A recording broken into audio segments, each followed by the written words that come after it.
I love milk. It's really tasty. This is whole milk. You can get half milk, you can get fat-free milk. I love milk. And milk is really good for you. It's full of proteins and minerals and vitamins, right? At least that's what the milk company says.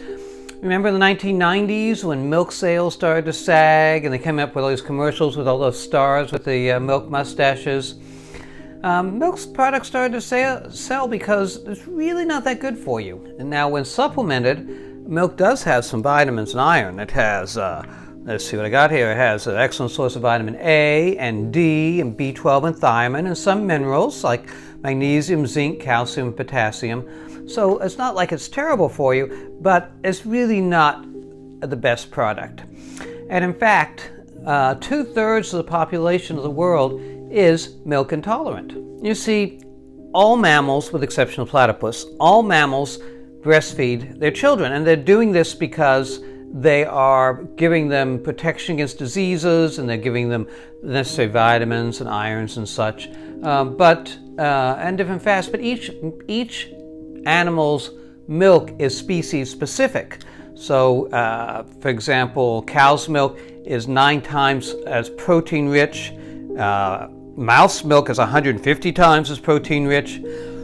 But cow's milk doesn't have a lot of the necessary minerals and vitamins. In fact, it's very poor in minerals and vitamins, almost no iron, and none of the types of vitamins that babies need. So if babies are given cow's milk instead of human breast milk, they'll have failure to thrive. They won't grow, they won't have the nice muscles, they'll become anemic, become very sick. So never give your baby cow's milk until they're at least over age 1 and they have enough nutrition to tolerate it.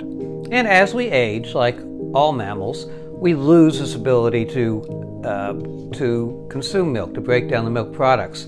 Most animals lose it completely, but as humans evolved and have used milk as part of their food source, they've developed a tolerance. They've kept this enzyme called lactase. See, the main component of milk is lactose. That's a sugar, a complex sugar that's in milk. And we use a lactase to break down the lactose. And if you lose that, it's an enzyme on the tip of the villi of your small bowels. If you lose that lactase, then you're unable to tolerate milk.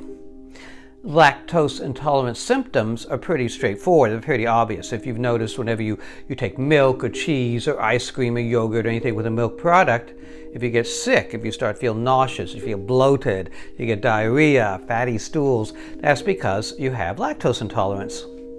It's a clinical diagnosis. Now there are tests that we can do, a human breath test, a stool test, sulfide test, but most people don't need that. Just notice if you drink milk and you feel bad afterwards, you probably have lactose intolerance. Now, fortunately, it's easy to treat this. You can go to the store and buy little bottles of lactase, and every time before you have a milk or creamy meal, you take the lactase. It works just as well as the normal lactase you might have. Take it before you eat is best, but if you can take it immediately afterwards, that usually should resolve the symptoms as well. Another issue, though, is if you've had diarrhea from any source. Suppose you had a little virus, you had a little food intolerance, and you had an episode of diarrhea. The diarrhea erodes the very surface of the villi where the lactase lives. So even though you might normally not be lactose intolerant, after an episode of diarrhea, try to avoid milk and milk products for about 24 hours. We need some of these enzymes and proteins and minerals. And if you are taking a well-balanced diet, milk can be helpful. But if you're lactose intolerant, there are a lot of other calcium-rich foods. I'm going to read from a little list I have here. Milk substitutes, such as soy milk and almond milk, are high in calcium. Other fortified drinks, orange juice, certain seeds like poppy seeds, sesame seeds, and celery all are rich in calcium. And one of my favorite are canned seafoods. You may have seen my videos on me eating little sardines. Those are very good. Sardines and salmon, high in calcium and other minerals you may need.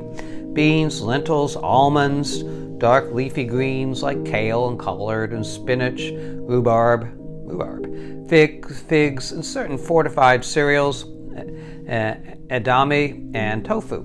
Very all these very unusual foods are really good for you and for calcium and such. So lactose intolerance is very common. 2/3 of the population, particularly people of Asian descent and African American descent, they'll have a higher incidence of lactose intolerance. And if you notice that you have lactose intolerance, next time you order your pizza, tell them, hold the cheese. This has been Dr. Philip Levin with a flash medical video.